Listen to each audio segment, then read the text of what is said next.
Okay mga kaibigan, mag-unbox tayo ngayon ng box. Maraming salamat agad kay Kalapatids Dominic Gabon na kahit ako yung pinaka mabigat mong kalaban pagdating sa racing pigeon ay nagbigay ka pa rin sa akin ng Keep Bird. At syempre mga kaibigan, maraming salamat din kay paring Jesse Manggao dahil siya yung nag-abot sa akin ng ibon na to. Ang lupit mo talaga paring Jesse, nilagyan mo pa ng salon pass pero wala namang laman. At syempre mga kaibigan, shoutout din kay Ralph. Sabi niya kasi nawala niya yung singsing na nakasalpak ngayon dito, nalaglag niya daw sa barko. Ilang linggo niyo ako pinagtitripan tatlo si Dominic, tapos si Jesse, tapos si Ralph. Kasama na rin dyan si Mike na buraot.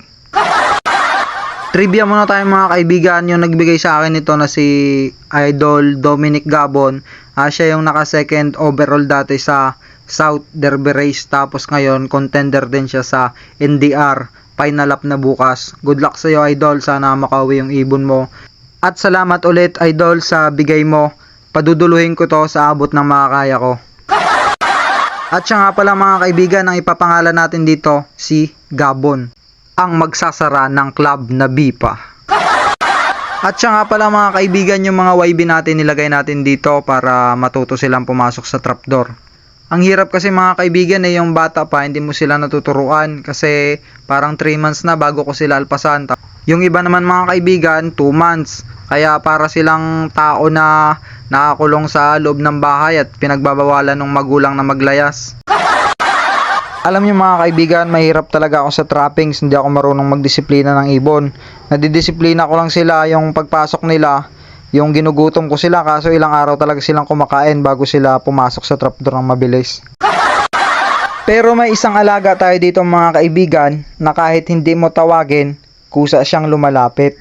At eto siya mga kaibigan, si Lawrence. At pinakawala namin mga kaibigan dito si Carles, si Boroto, si Gaara, tapos si Algerta. Kasi nga, kung sino pa yung matatanda, sila pa yung nagtuturo ng mali sa mga bata. Puro dapo lang sa bubong, kung hindi sa bahay ni Tito Jakes dun sa evacuation center.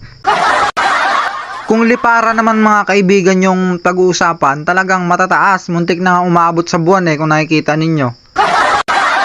O mga kaibigan, yan ang patunay, di ba? Muntik na umabot sa buwan kasi ang bloodline yan mga kaibigan ay Apollo 11 kasi yun yung nakarating sa buwan na sasakyan. At kung nakikita nyo mga kaibigan, ayaw talagang trumapdoor. Kita nyo, doon na naman dumapo sa bahay ni Tito Jigs. At ayun mga kaibigan, tinamad na tayong videoan kasi nga sumasakit yung ating ulo sa kaintindi sa kanila, tapos tayo hindi nila tayo maintindihan. O kaibigan, baka magtanong ka kung pumasok sila. Pumasok naman sila kaso ubos na yung mga patoka.